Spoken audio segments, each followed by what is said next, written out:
Hi everyone, welcome to my YouTube channel. আজি মই বনাবলৈ লৈছো আলুৰ এটা সুস্বাদু ৰেচিপি। গতিকে প্লিজ আপোনালোকে ভিডিওটো স্কিপ নকৰাকৈ শেষলৈকে চাব।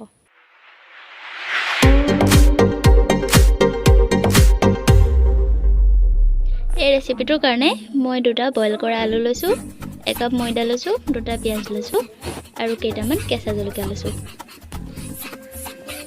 মই জলকীয়া বেছি লোৱা নাই, মই 4টা লৈছো। আপোনালোকে যদি ভাবে পৰিমাণটো বঢ়াও বুলি বঢ়াব পাৰে। এতিয়া মই পিয়াজ দুটা এখন ৰুকনিৰ সহায়ত মিহি মিহিকৈ পিহি লৈছো।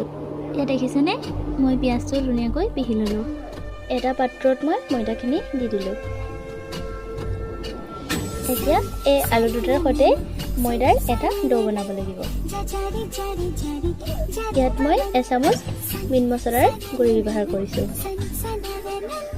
এচামুচ ধনিয়াৰ গুড়ি দিছো আৰু এচামুচ কাশ্মীৰী জলকীয়াৰ গুড়ি দিছো। প্ৰয়োজন অনুসাৰে মই অকণমান নিমখ ব্যৱহাৰ কৰিছো। আমি পিহি থোৱা পিঁয়াজৰ গুড়িখিনি ইয়াত দি দিছো। আমি এতিয়া আলুকেইটা সানি দিছো।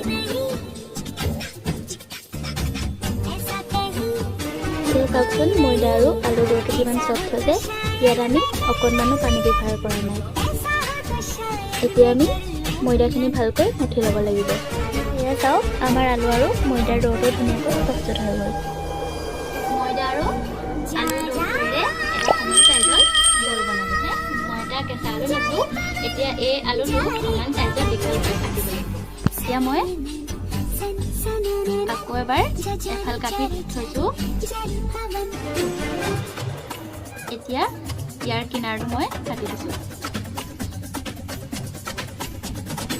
এইটো চাওক মই ইমানটোৰ জোখেৰে মানে আলুৰ ললিপপৰ কাৰণে মাৰিকেইডাল সাজু কৰিছোঁ। আলুৰ ডো লৈছোঁ আৰু আলু এডাল মানে সোমোৱাই দিছোঁ। আৰু এইটো চাওক আমাৰ আলুৰ ললিপপ ধুনীয়াকৈ ৰেডি হৈ গ'ল। এতিয়া আমি তেলত ভাজিব লাগিব। এয়া চাওক আমি বাকী থকা ললিপপ কেইটাও ধুনীয়াকৈ ভাজি ল'লোঁ। চাওক মই এখন কেৰাহীত অকণমান মিঠাতেল লৈছোঁ। আপোনালোকে ৰিফাইন তেলো ব্যৱহাৰ কৰিব পাৰে। এতিয়া মই ললিপপ কেইটাত অকণমান শুকান ময়দা ছটিয়াই দিছোঁ। এতিয়া মই এটা ললিপপ দি দিছোঁ।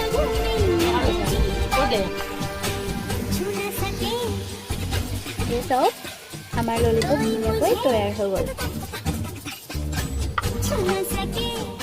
চাওক আমাৰ আলুৰ ললিপপ তৈয়াৰ হৈ গ'ল।